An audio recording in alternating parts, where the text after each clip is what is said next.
Hey guys, আসসালামু আলাইকুম। This is মিষ্টি অ্যান্ড আমি আবারও হাজির হয়ে গিয়েছি নতুন একটা ব্লগ নিয়ে। নতুন একটা দিন, নতুন একটা ব্লগ। একদম ঈদের দ্বিতীয় দিনের ব্লগ ছিল এটা। যদিও আমি অসুস্থ ছিলাম, আমার গলার ভয়েসটা শুনেই হয়তো আপনারা বুঝতে পারবেন।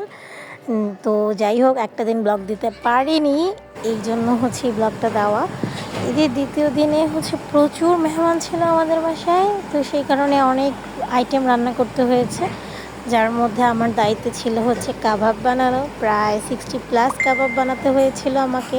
তো সেটারই প্রিপারেশনটা নিচ্ছিলাম, সেটাই আমি এখানে একটা ক্লিপে দেখাচ্ছিলাম আপনাদের যে কিভাবে কি করছিলাম। এখানে মোটামুটি গরুর মাংস প্রায় 1.5 কেজির মতো ছিল, পেঁয়াজ, কাঁচামরিচ, তারপরে আরও যা যা শুকনো মরিচের গুঁড়া, তারপর শুকনো মশলা যা যা লাগে সব কিছু, জিরা, হলুদ, ধনিয়া, এগুলো সব দিয়ে সুন্দর করে হচ্ছে ডিম দিয়ে দেন হচ্ছে আমি কাবাবগুলোকে একটা শেপ দিয়ে দিলাম। ইউজুয়ালি কাবাবের শেপটা থাকে হচ্ছে গোল আকৃতির, তো আমি সেটাই দেওয়ার চেষ্টা করেছিলাম।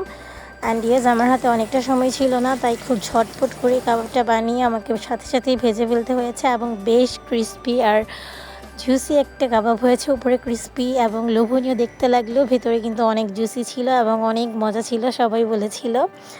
অ্যান্ড কাবাবের পাশাপাশি ছিল ডিমের কোরমা, যেটা মা রান্না করেছিল।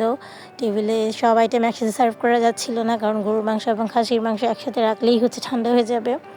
তাই আমি একটু ফুল ডেকোরেশনের পিকটা নিতে পারিনি, এভাবেই নিয়েছি আর কি, ভেঙে ভেঙে।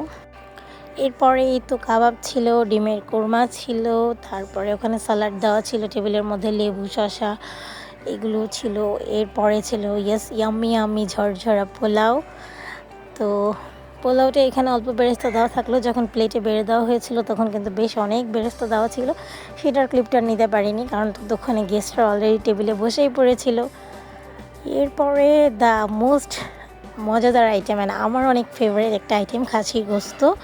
খাসির গোস্তটা যা লোভনীয় হয়েছিল, একদম লাল লাল ঝাল ঝাল করে, এটাও আম্মু রান্না করেছিল।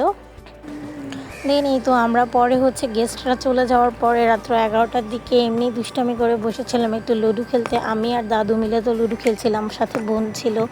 বাট এরপরে ভাইয়া হচ্ছে আমাদের সাথে যুক্ত হয়েছে এবং আমরা আলটিমেটলি রাত্র 11টা থেকে নিয়ে সোয়া 4টা পর্যন্ত, ভোর সোয়া 4টা পর্যন্ত লুডো খেলেছি।